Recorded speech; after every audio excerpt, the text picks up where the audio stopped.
Some sounds don't belong to the world above. They come from places that have been waiting far too long to be heard. The house had been quiet for days, the kind of quiet that pressed against the ears until even a man like Daniel Mercer, who had once learned to sleep through distant thunder and restless nights overseas, found himself listening for something that wasn't there, or perhaps something that was, just hidden beneath the surface. It was a little past midnight when the first bark broke the silence, sharp but controlled. A single note that didn't carry fear, only intent, and Daniel's eyes opened slowly. In the dim glow of a dying lamp, his breath steady as he turned his head toward the sound, where Scout stood in the center of the room, rigid and focused, his amber eyes fixed not on the door, not on the window, but on the old wooden floor beneath his paws. The boards creaked softly as the dog shifted his weight. Then came another bark, and another, 3 in total, spaced apart with an odd precision that made something tighten in Daniel's chest, because it wasn't random, it wasn't the restless noise of an animal chasing shadows. It was a pattern, deliberate and measured, like a signal trying to be understood. Daniel pushed himself up from the worn couch, boots touching the cold floor, the chill seeping through the leather as he stood there for a moment, watching the dog, listening. The house wrapped in stillness again except for the faint whisper of wind slipping through cracks in the walls, carrying with it the dry scent of pine and something older, something buried. "What is it, boy?" he murmured, his voice low, not expecting an answer but feeling as though one might come anyway. And Scout didn't move, didn't even glance back, just lowered his head slightly and let out a softer sound, almost a hum, before lifting one paw and pressing it firmly against a single plank near the center of the room. Daniel stepped closer, each movement slow, measured, the way he had learned to approach uncertainty, his eyes narrowing as he studied the spot. The wood there looked different at first glance, worn like the rest, scratched by time and weather, but as he crouched down and placed his hand against it, he felt it, faint but undeniable, a subtle vibration, as if something deep below was shifting or breathing in a rhythm too steady to ignore. He froze, counting without meaning to 1, 2, 3. Then there it was again, a pulse beneath his palm, distant yet present, and for a fleeting second, memory pulled him backward, to nights spent listening for movement under broken ground, for signs of life where silence had swallowed everything else, except this. Wasn't fear rising in him now? It was something quieter, something heavier, like recognition. Scout let out another low sound, his tail still, his body tense but not alarmed, and Daniel exhaled slowly, the air fogging faintly in the cold room as he pressed harder against the board, feeling along its edge until his fingers caught the slightest gap, barely visible, but enough, just enough to suggest that the floor beneath him wasn't as solid as it seemed. The house creaked again, not loudly, not in warning, but almost like a response, as if acknowledging that it had finally been noticed, and Daniel sat back on his heels, eyes fixed on that single plank, the silence returning in full, deeper now, heavier, as though it carried a question with it, waiting for him to decide whether he was ready to answer. Daniel did not move for a long moment, his hand still resting on the floor as if pulling it away might break whatever fragile connection had formed between him and the hidden rhythm below. And when the pulse came again, steady and patient, he felt it travel through his palm and into his bones, not loud enough to be called a sound, not strong enough to shake the boards, but too deliberate to be dismissed as chance. Scout shifted beside him, lowering himself onto his front legs, his nose nearly touching the wood, ears angled forward with intense focus. And then he did something Daniel had not seen before. He tapped the floor once with his paw, paused, then tapped again, matching the rhythm beneath them as if answering it, as if confirming that what they were sensing was not imagination. Daniel swallowed slowly, the dry air catching in his throat as he leaned closer, pressing his ear against the plank, the wood cool against his skin. And there it was again, faint but unmistakable, a distant echo that seemed to come from far below, like a hollow space breathing in slow intervals. He pulled back and ran his fingers along the edges of the board, tracing the thin seam where it met the others, noticing now that the nails were not quite aligned, slightly newer than the surrounding ones, as if someone had opened this section once before and then sealed it again with care, but not perfection, The realization settled quietly over him, not with fear, but with a strange, grounding certainty that this place had a history deeper than what the walls showed, and that whatever lay beneath had not been meant for just anyone to find. Scout let out a low, steady whine, not anxious, but insistent, and Daniel nodded almost without thinking, as if the decision had already been made somewhere beneath his awareness. He stood and crossed to the corner of the room where he had left his pack, the familiar weight of tools offering a kind of reassurance. And when he returned, the small pry bar in his hand felt heavier than it should have, not because of its metal, but because of what it might reveal. He knelt again, positioning the edge carefully along the seam, hesitating only for a breath before applying pressure, and the wood responded with a soft groan. The sound stretching into the quiet room like a whisper that had been held back for years. The plank lifted slightly, just enough to release a thin stream of colder air that slipped upward and brushed against his face, carrying with it a scent that was not entirely earth or dust, but something older, something sealed away. He paused, listening again, and this time the rhythm below seemed clearer, almost welcoming, as if whatever lay beneath had been waiting for this exact moment. Scout rose to his feet, stepping back just enough to give Daniel space. But his gaze never left the opening, his body poised, alert, yet calm in a way that suggested trust rather than warning. Daniel exhaled slowly and pulled the plank higher, the nails easing free with a muted creak, until at last it came loose in his hands, revealing a dark gap beneath, not wide, but deep enough that the faint light from the room could not reach the bottom. He set the board aside carefully, as though disturbing it too much might change something essential, then leaned forward, peering into the narrow opening. And for a moment he saw nothing but darkness, until his eyes adjusted just enough to catch the outline of something below, not random debris, not collapsed earth, but structure, straight edges and deliberate lines, hinting at a space built with purpose. The pulse came again, stronger now that the barrier had been broken, and Daniel felt it not just through the floor, but through the air itself, a quiet, steady reminder that this discovery was only the beginning, and that whatever waited beneath was no longer hidden, not from him, and not from the dog who had known all along. Daniel held his breath as he stared into the narrow opening, the darkness below seeming thicker than it should have been, as if it absorbed the faint light rather than reflecting it. And for a moment he simply listened, letting his eyes adjust, letting his senses settle into the quiet that now felt different, no longer empty but layered, alive with something patient and unseen. The pulse came again, clearer now that the barrier was gone, and it carried a subtle echo, a hollow resonance that suggested space, not just a gap beneath the floor, but something larger, something constructed. And as he leaned closer, he noticed the edges of the opening were cleaner than expected, the cut of the wood precise, deliberate, not the work of decay or accident, but of intent. Scout stepped forward, lowering his head into the opening, his nose twitching as he drew in the cold air. Then he pulled back slightly and looked at Daniel, not with fear, not even with urgency, but with a quiet certainty that felt almost like trust, as though he had already decided that whatever lay below was meant to be found. Daniel reached for the flashlight resting on the nearby table, his fingers brushing against its worn metal surface before he flicked it on, the beam cutting through the darkness in a narrow line, revealing just enough to shift everything he thought he understood about the house. The light fell on a vertical drop of about 4 feet before meeting a solid surface below, not dirt, not stone, but wood again, older and darker, forming what looked like a lower platform. And just beyond that, partially obscured by shadow, he saw the edge of something else, a straight line that could only belong to a wall. He adjusted the angle of the light, moving it slowly, carefully, and the beam revealed more, a section of a narrow stairwell descending at a slight angle, its steps worn but intact, leading down into a space that extended beyond what he could see.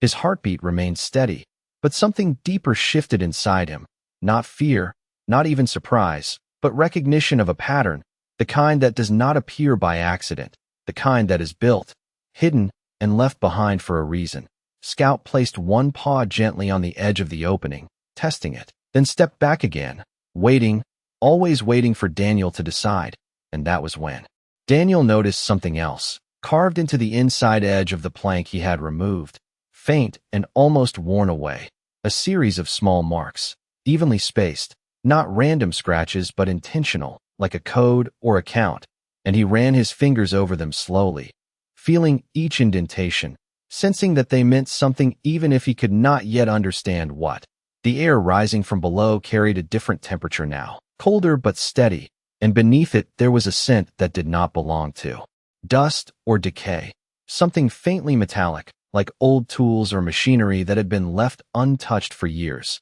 Daniel shifted his weight and sat back slightly, the flashlight still aimed into the opening as he took in the full shape of what had been hidden beneath him, the quiet above pressing in, the quiet below reaching upward, and for a moment the two seemed to meet right where he knelt, as if the house itself had been holding this secret between layers, waiting for the moment when someone would listen closely enough to hear it. The pulse came again, softer now, or perhaps just farther away, but it remained steady, unwavering, and Daniel realized that whatever had created that rhythm was still there, still moving, still present in a way that could not be ignored. And he exhaled slowly, his gaze fixed on the descending steps, understanding that this was no longer about curiosity alone, that this was a path, one that had been hidden with care and revealed with purpose, and that once he chose to follow it, there would be no returning to the quiet life he thought he had found above the floor. Daniel did not rush,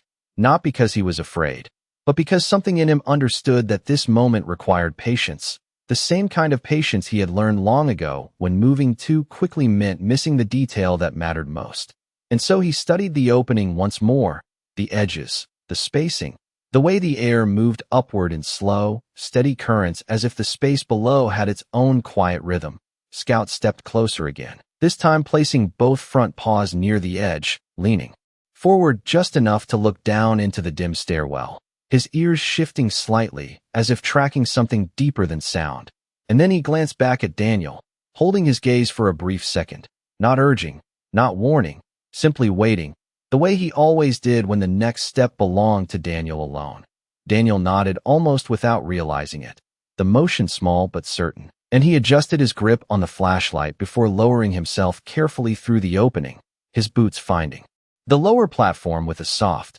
controlled landing that sent a faint echo outward into the space below. The sound lingered longer than expected, stretching into the distance as if the room beneath extended farther than the narrow beam of light could reveal. And Daniel paused there, crouched slightly, letting his eyes and ears adjust once more, the air cooler now, heavier, carrying that same faint metallic scent mixed with something dry and preserved. Scout followed without hesitation, dropping down beside him with a quiet thud, his body steady, his posture alert but composed, and together they stood at the top of the narrow stairwell, the steps descending at a gentle angle into shadow, each one worn just enough to suggest use, but not recent use, the edges softened by time rather than footsteps. Daniel swept the flashlight downward, illuminating the first few steps, then the next, the beam revealing a thin layer of dust that had settled undisturbed, except for one detail that made him pause,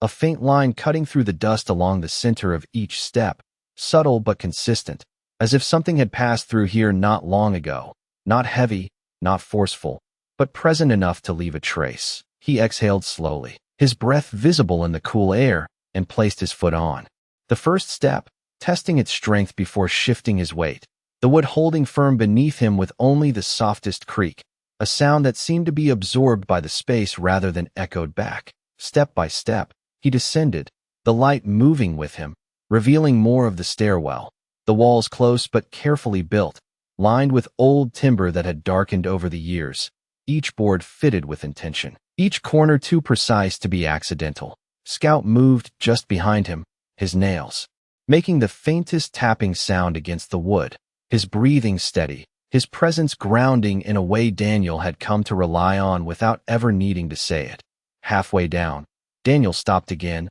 not because of what he saw, but because of what he felt, the pulse, stronger now, not just beneath his feet but in the air around him, a steady, measured rhythm that seemed to align with the space itself, as if the structure below had been built around it, or perhaps for it. He turned his head, slightly, listening, and for a moment the silence above felt distant, replaced by a deeper quiet that held something within it, something that did not rush, did not demand, but simply existed, waiting. When he reached the bottom step, the beam of the flashlight finally spread out enough to reveal the room ahead, and Daniel felt his breath slow as the shape of it came into view. Not a crude cellar, not a forgotten crawlspace, but a chamber, wide enough to stand comfortably, its walls reinforced, its floor level and clean, and along one side, partially hidden in shadow, stood something that did not belong to the natural structure of a house, a form too straight, too defined,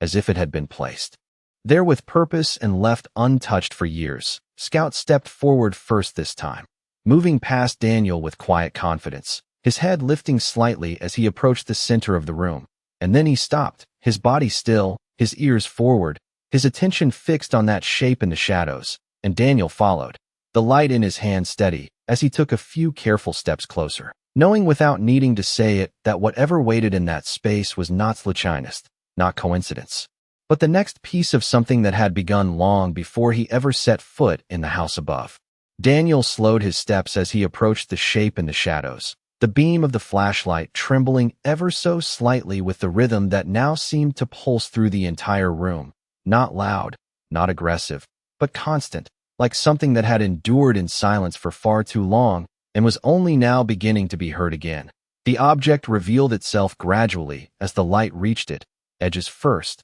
then surface, until it became clear that it was not a natural formation at all, but a large metal structure, rectangular, about 6 feet long and 3 feet high, resting firmly against the far wall, as if it had been placed there with deliberate care. Its surface was dull and worn, a muted gray that had gathered years of stillness rather than rust, and along its front ran a series of narrow panels and small circular dials, each one dark, each one silent, yet arranged with a precision that spoke of purpose rather than decoration. Scout moved closer ahead of him, his pace measured, his body language shifting from alert curiosity to something quieter, almost respectful, as he circled once around the structure and then stopped directly in front of it, lowering his head slightly, as if acknowledging its presence. Daniel felt that same subtle shift within himself, that sense that whatever this was, it had not been left behind by accident,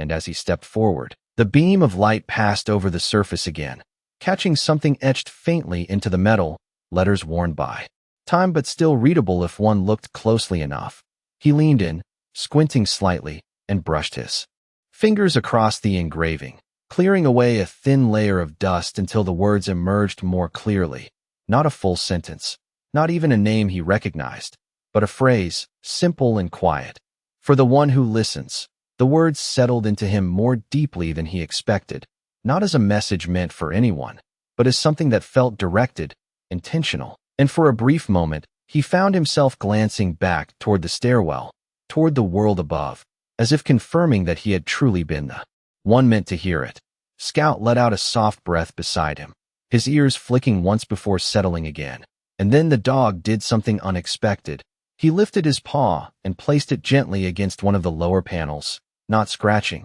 not pushing, simply resting there. And as he did, the faint rhythm that had been pulsing through the room shifted ever so slightly, becoming clearer, more defined, as though responding to the contact. Daniel felt it immediately, the change subtle but undeniable, and he stepped closer, his hand hovering over the same panel before finally pressing down with careful, steady pressure. For a second nothing happened, the room holding its breath in that same suspended quiet. And then, slowly, almost imperceptibly, one of the small dials on the surface twitched, turning just a fraction of an inch before settling again. Daniel's eyes narrowed, not in suspicion, but in focus, recognizing that this was not a simple object, not a forgotten piece of equipment, but something designed to react, to respond, perhaps even to wait. He moved the light across the rest of the structure, revealing more details now that he knew where to look. Faint seams along the top edge suggesting it could open, small vents along the sides, and beneath it all, that steady, patient rhythm, no longer distant, no longer hidden, but present, alive in a way that could not be explained by age or machinery alone. Scout stepped back slightly, his gaze shifting between Daniel and the structure, as if giving him space, as if acknowledging that whatever came next would require a choice. And Daniel stood there for a long moment, the light steady in his hand, the air cool against his face, the silence around him no longer empty, but filled with quiet expectation, understanding now that he had not simply found something buried beneath the floor, he had found something that had been waiting, not just to be uncovered, but to be understood. Daniel did not pull his hand away from the panel right away, as if breaking contact might cause whatever fragile response he had triggered to fade back into silence. And for a few seconds nothing else happened, the dial remaining still, the room holding that same quiet tension, until the pulse beneath the structure shifted again, not stronger, but more defined, like a rhythm finding clarity after being muffled for years. He exhaled slowly, his breath steadying as his mind moved from uncertainty into focus, the same transition he had relied on in moments when observation mattered more than reaction, and he began to study the structure more carefully, not as an object, but as a system. The arrangement of the panels, the spacing of the dials, the placement of the vents, none of it felt random, and as he moved the flashlight across the surface, he noticed that each dial had a faint marking beside it, small lines etched into the metal, almost like measurement indicators, and though they were worn, they suggested adjustment, calibration, something meant to be tuned rather than simply opened. Scout remained close but did not interfere, his body angled slightly toward Daniel, his gaze shifting between the man and the structure as if tracking both at once.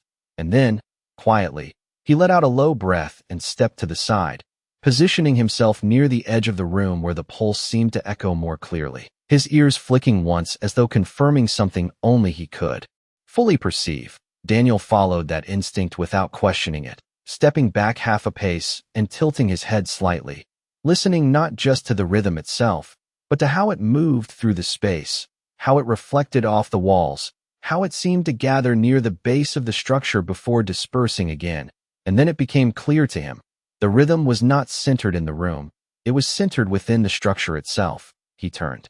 back, his focus narrowing, and reached toward one of the dials, his fingers hovering for a moment before making contact, the metal cool beneath his skin, and he rotated it slowly, just a fraction, watching carefully for any response. For a heartbeat, nothing changed, and then the pulse shifted again, aligning more closely with the movement of the dial, not reacting immediately, but settling into a slightly different interval. As if acknowledging the adjustment, Daniel felt a quiet certainty take hold, not excitement, not fear, but the understanding that this was not about forcing something open. It was about listening, about responding in kind to something that had been designed to be approached with patience. He adjusted the dial once more, even more carefully this time, and the rhythm responded again, subtle but consistent. And then another dial caught his attention, positioned slightly higher, its markings different, fewer lines, wider spacing, and he reached for it, repeating the same slow,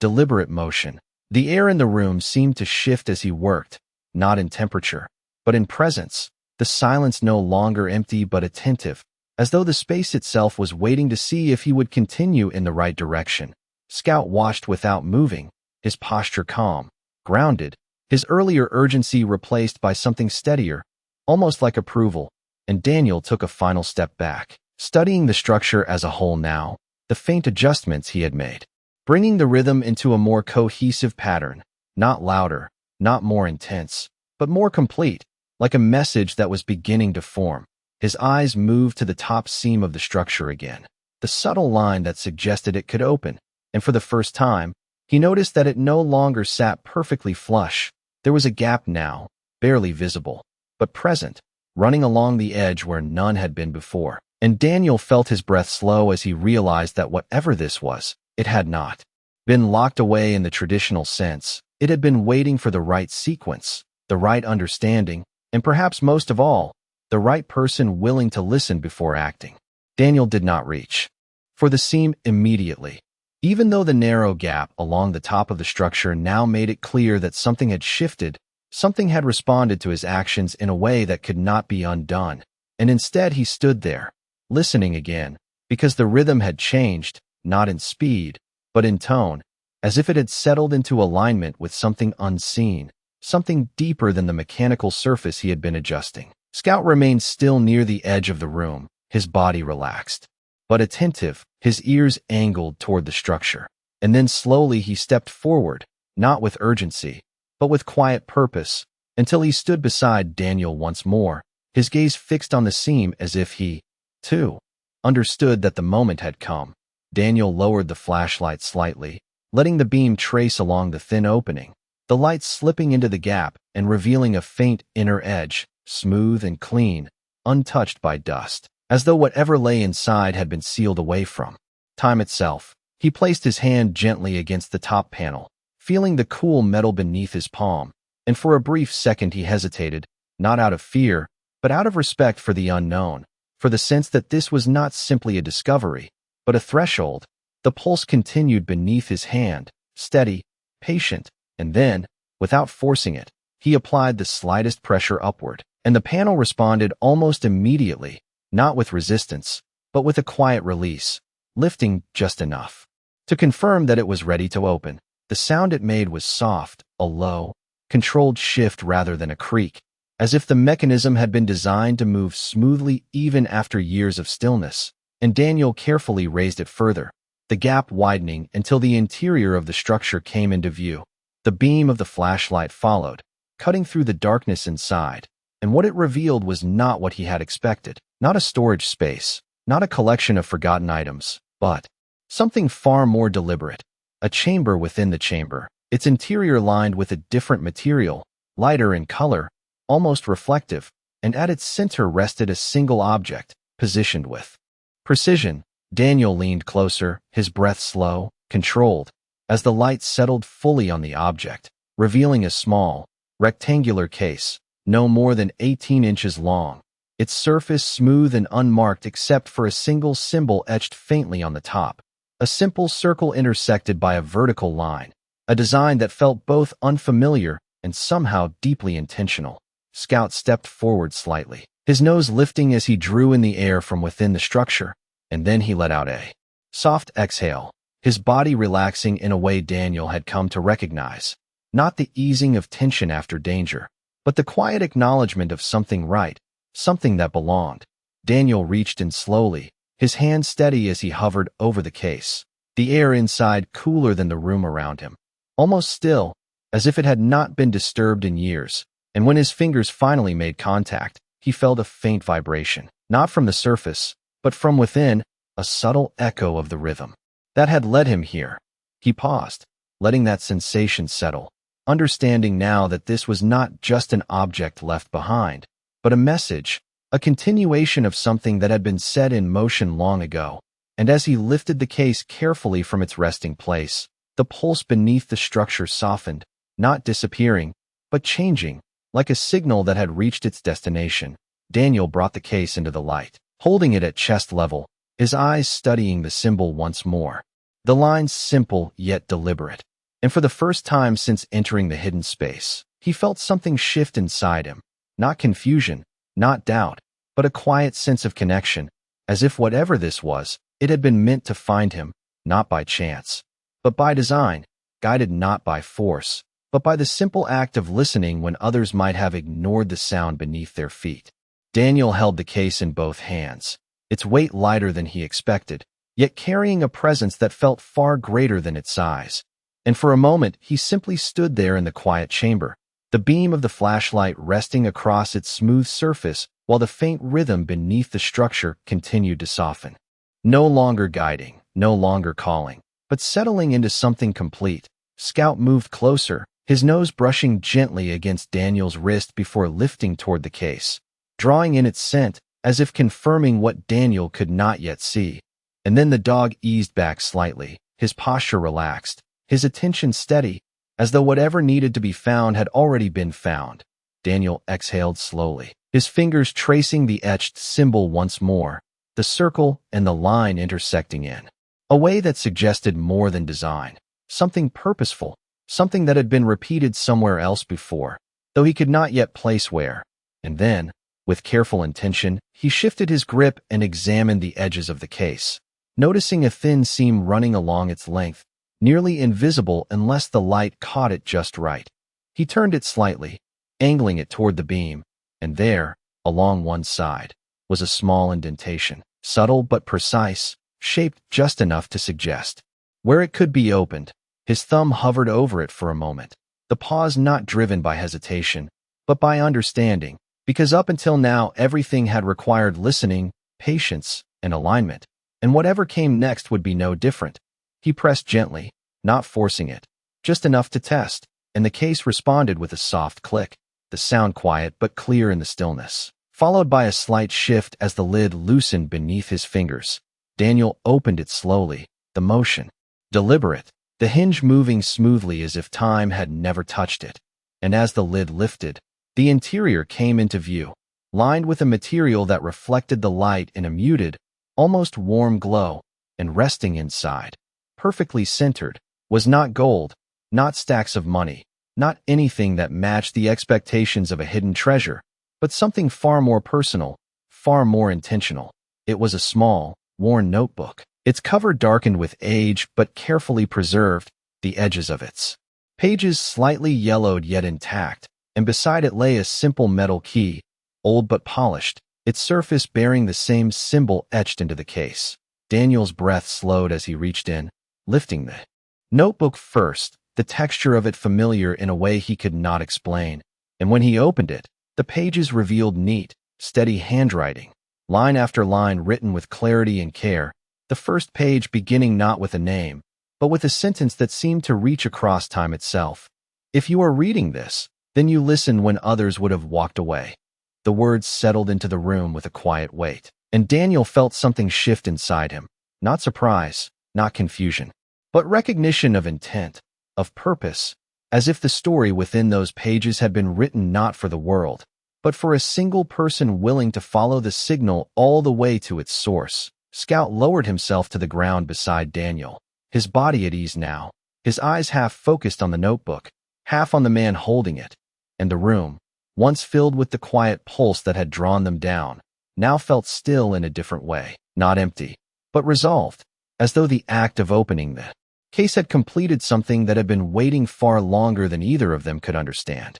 Daniel did not rush to turn the page, even though the first sentence lingered in his mind with a quiet weight that felt both personal and intentional, and instead he sat there on the cool floor of the chamber, the notebook resting in his hands, the flashlight now placed beside him casting a steady glow that softened the edges of the space around him. Scout lay close at his side, his breathing slow and even, his presence grounding the moment in a way that words never could, and for a while, neither of them moved, as if allowing the silence to settle into something complete. When Daniel finally looked down again, his eyes moved across the page with careful attention, taking in the handwriting, the consistency of each letter, the way the ink had held its shape over time, and he turned to the next page, then the next, each one revealing fragments of a life lived in quiet observation, notes about sound, about patterns, about listening to things most people would ignore. And as he read, it became clear that the structure,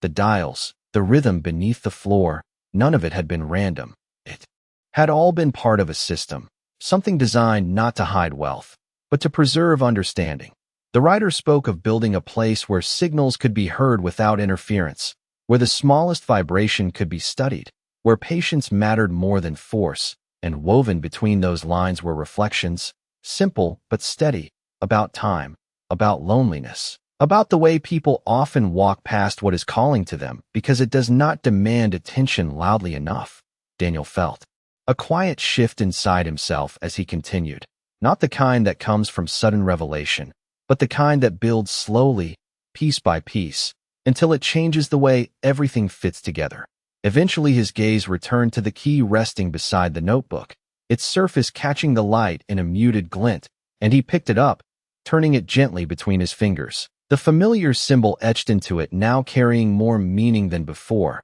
not as a mark of ownership, but as a continuation, a next step that had been left open rather than hidden. He looked around the chamber once more, the structure now open behind him, the stairwell leading back to the world above, and for the first time since descending, the space no longer felt like a mystery waiting to be solved, but like a place that had fulfilled its purpose, a quiet intersection between what had been left behind and what was now being carried forward. Scout lifted his head slightly, his eyes meeting Daniel's for a brief moment. And there was no urgency there, no tension, only a calm acknowledgement that whatever they had come for had already changed something within them. Daniel closed the notebook carefully, holding it for a second longer before placing it back into the case along with the key, not out of reluctance, but out of respect for what it represented. And then he stood, the movement slow and steady, his gaze lingering once more on the open structure before turning toward the stairs as they climbed back up.